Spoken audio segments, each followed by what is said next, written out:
بسم اللہ الرحمن الرحیم۔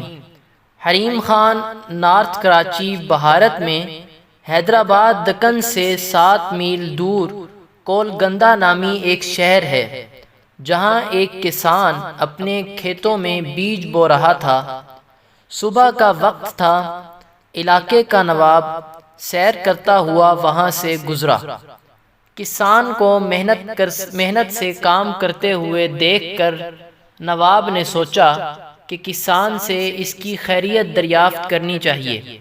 وہ گھوڑے سے اترا اور کھیت کے کنارے پہنچ کر کسان سے پوچھا، کیوں بھائی، کھیتی باڑی میں تم اس قدر محنت کرتے ہو، کتنا کچھ کما لیتے ہو، کچھ فائدہ بھی ہوتا ہے یا نہیں؟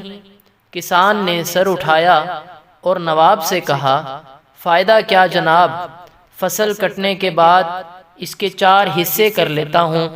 نواب نے پھر پوچھا، اچھا تو ان 4 حصوں کو خرچ کیسے کرتے ہو؟ کسان نے جواب دیا، ایک حصہ تو حکومت کے ٹیکس میں چلا جاتا ہے، دوسرا حصہ قرض چکانے میں ختم ہو جاتا ہے، تیسرا حصہ ادھار دیتا ہوں اور باقی چوتھا حصہ یوں ہی لٹا دیتا ہوں۔ نواب کو کسان کی یہ عجیب و غریب باتیں سن کر بہت تعجب ہوا۔ حیرت سے پوچھا، تمہاری باتیں میری سمجھ میں نہیں آئیں، صاف صاف بتاؤ، تم قرض چکاتے بھی ہو اور دیتے بھی ہو، ایسا کون سا قرض ہے جو ہر فصل پر ادا کرتے ہو اور پھر بھی ختم نہیں ہوتا؟ اور وہ کون ہے جسے تم ہمیشہ قرض دیتے ہو اور پھر 1/4 رقم تم یوں ہی اڑا دیتے ہو؟ کسان نے جواب دیا، جناب بات دراصل یہ ہے کہ میرے والد نے ایک ساہوکار سے رقم ادھار لی تھی۔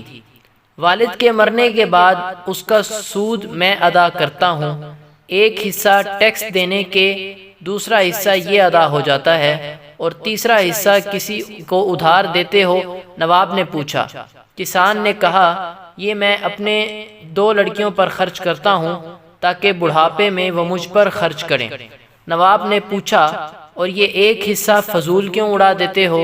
کسان نے کہا، میری ایک لڑکی بھی ہے، آپ کو پتہ ہے کہ آج کل جہیز کے بنا شادی نہیں ہوتی اور جہیز ایک فضول رسم ہے، چوتھا حصہ اس کے جہیز کے لیے رکھتا ہوں، میری نظر میں یہ رقم لٹانا ہی ہوا۔